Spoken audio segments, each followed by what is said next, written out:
আপনারা দেখছেন 24 ঘন্টা ইন্ডিয়া টিভি, সর্বদা সবার পাশে সবার মাঝে। বর্ধমান দুর্গাপুর লোকসভা কেন্দ্রের বিজেপি প্রার্থী দিলীপ ঘোষ আজ প্রচারে আসেন মন্তেশ্বর বিধানসভার মন্তেশ্বর ব্লকের পিলপন অঞ্চলে করন্দা পিলপন সহ বিভিন্ন গ্রামে।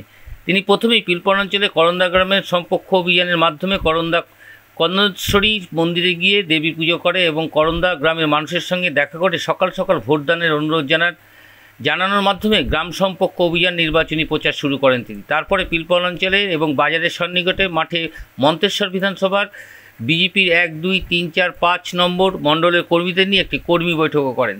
বিজেপি প্রার্থী দিলীপ ঘোষ এই কর্মী বৈঠকে দিলীপ ঘোষের বক্তব্য রাখতে গিয়ে রাজ্যের তৃণমূল কংগ্রেসের দুর্নীতি সন্ত্রাসের কথা তুলে ধরেন এবং বিজেপি প্রার্থীকে ভোট দিয়ে বিপুল ভোটে জয়ী করবার আহ্বানও জানান।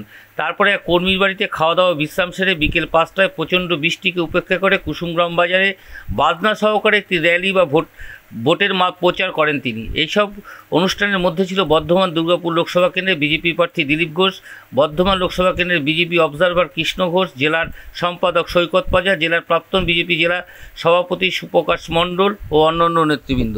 24 ঘন্টা ইন্ডিয়া টিভির প্রতিনিধি পূর্ব বর্ধমান থেকে জ্যোতির্ময় মণ্ডলের বিশেষ প্রতিবেদন। কোনো ঝামেলা ঝামেলা কোনো অসুবিধা নেই, লোক তৈরি আছে বিজেপির জন্য। ঝামেলা যে করবে তা সে বোঝা যাবে কে কি, তারা আলাদা হয়ে যাবে। কুসুমগ্রামে এই র্যালি নিয়ে বিতর্ক কেন হলো? বিতর্ক কিছু নাই, ওরা বলছিলেন যে সিপিএম একটা মিটিং ছিল, এই আমাদেরকে ক্যান্সেল করেছে। আমরা কথা বললাম যে অন্য রুটে করছি, আমরা অন্য রুটে করে নিলাম, কোনো ঝামেলা নেই। এই সন্ত্রাসের বিরুদ্ধে কি বলবেন? সন্ত্রাস শেষ করার জন্য লড়াই করছি, সন্ত্রাস শেষ হবে। এইভাবে বাংলার রাজনীতি চলবে না। আজ এ পর্যন্ত। সঙ্গে রাখুন 24 ঘন্টা ইন্ডিয়া টিভি, দেখতে থাকুন সব জেলার সব খবর সবার আগে 24 ঘন্টা ইন্ডিয়া টিভির পর্দায়। নমস্কার।